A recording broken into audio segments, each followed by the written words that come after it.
Yes, so we're going to move on to the next speaker, Dr. Michael Osei Asibey. Yes, so Dr. Michael Osei Asibey is a lecturer in the Department of Planning at Kwame Nkrumah University of Science and Technology, Kumasi, and is the founder and director of Sustainable Urban Futures Lab Limited. His research focuses on climate policy, urban resilience, and environmental governance, with particular attention to African cities affected by informality and institutional constraints.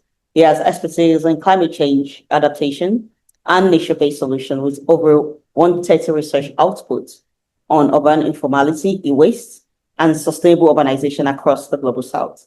His work informs inclusive, climate-responsive urban policy and governance. We've heard from Professor Rexford Upon today from the same university, and he did talk about informalities, and we hope that this presentation can also build on that and give us more insights into that. Thank you very much for accepting the invitation. The floor is yours. Thank you very much. All right. So good morning once again. I just want to make a presentation on the topic greener futures and greener cities, safer futures, rethinking urban life in a changing world. This presentation is basically based on my research works on cities like Kumasi and Accra, within Ghana, and this applies to many African cities that we come across or we find. Now, what I want to draw attention to is the fact that cities are no longer just places of opportunity; they are also highly localized sites, of climate risk and inequality. So issues of floods, heat waves, and poor air quality do not affect everyone equally. And what we do see and what we do know is that the poorest and then most marginalized communities often live in the most vulnerable areas. And this is not just an environmental problem, but it's also a social justice problem, as Prof. Asei Asibey mentioned. Now, on this slide, I would want to highlight very important things, that climate change is not just a global phenomenon. It is structurally intensified by how we design our cities. And as earlier presenters have made us aware, what is important to note is that where we build, what surfaces we use, and where we live green space, all of these can either reduce or amplify climate impacts. And so urban design really matters more than we often admit. So fortunately, I came to meet a presentation of Susan, Alex, Westford, and Pan, who just mentioned crucially that yes, urban design, in whatever we do, very crucial. And we need to admit that yes, wherever we build, the surfaces we use, and where we live in green spaces can either reduce or amplify climate impacts that we see.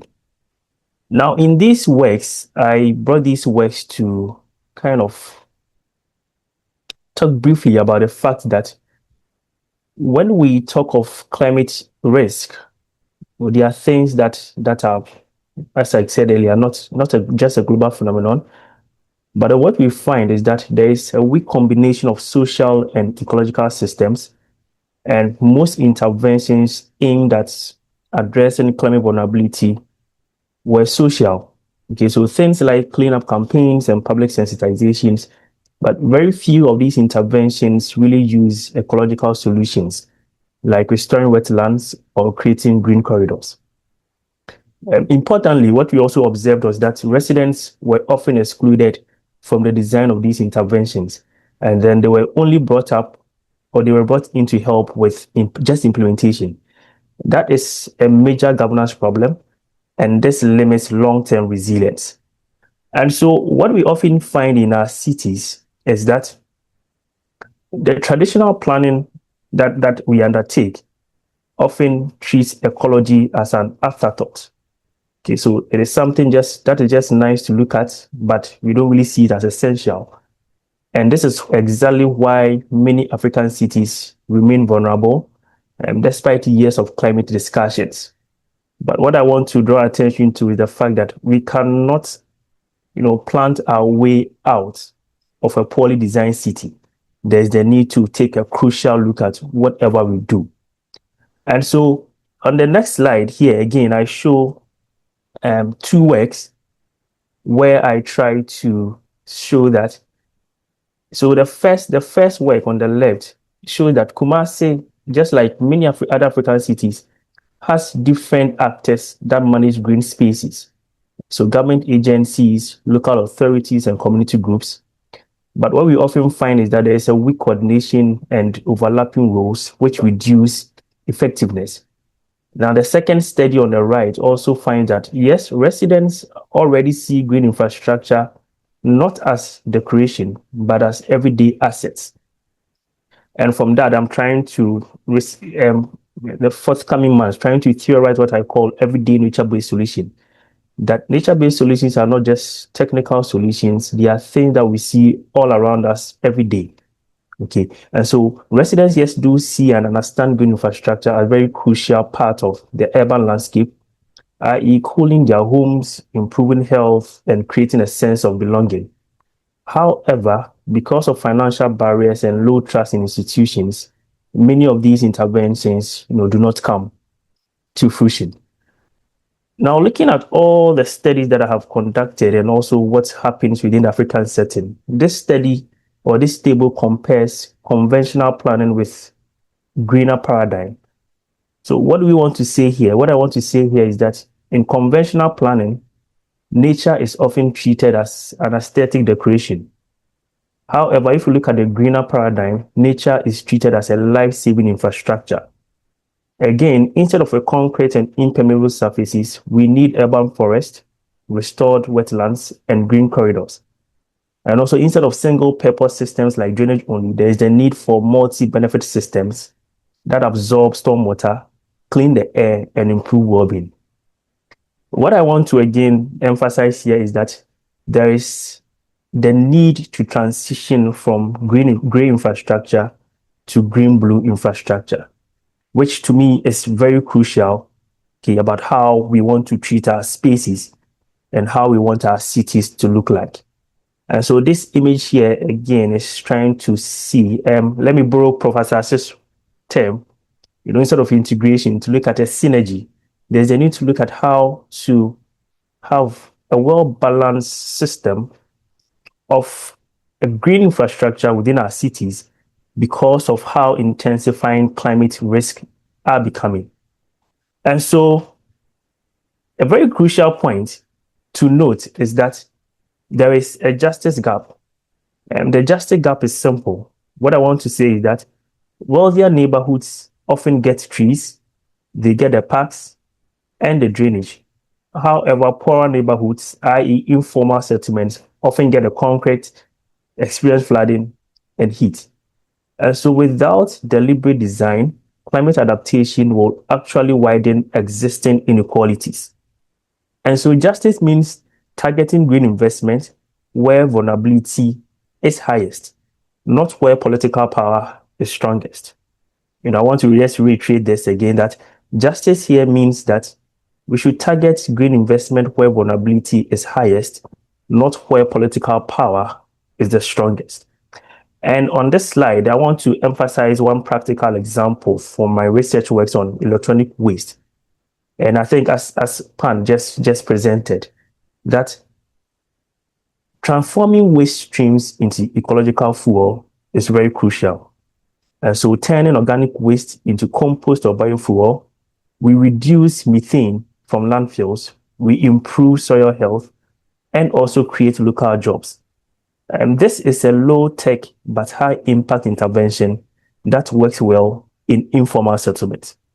Many informal settlements we find within Ghanaian cities and African cities already employ some circularity or circular approaches to handling or managing many of the things that we see.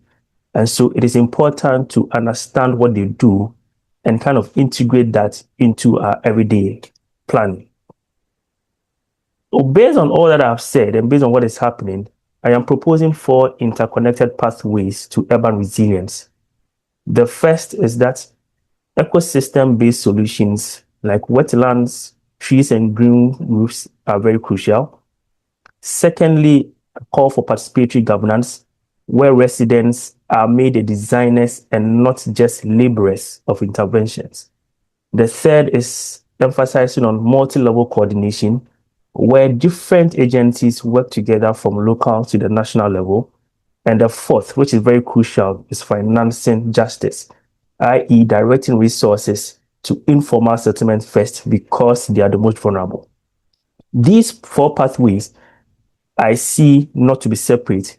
They reinforce each other. It's very crucial to pay attention to this, not as disjointed points or pathways, but as pathways that reinforce each other. And so I'll close this presentation with this quote, that the question is no longer wealthier cities or whether wealthier cities will change with climate, but whether we will design that change to protect life, equity, and dignity. To me, that is the heart of this work. So design for dignity means three things. First, green infrastructure is not a luxury. It is a public health tool.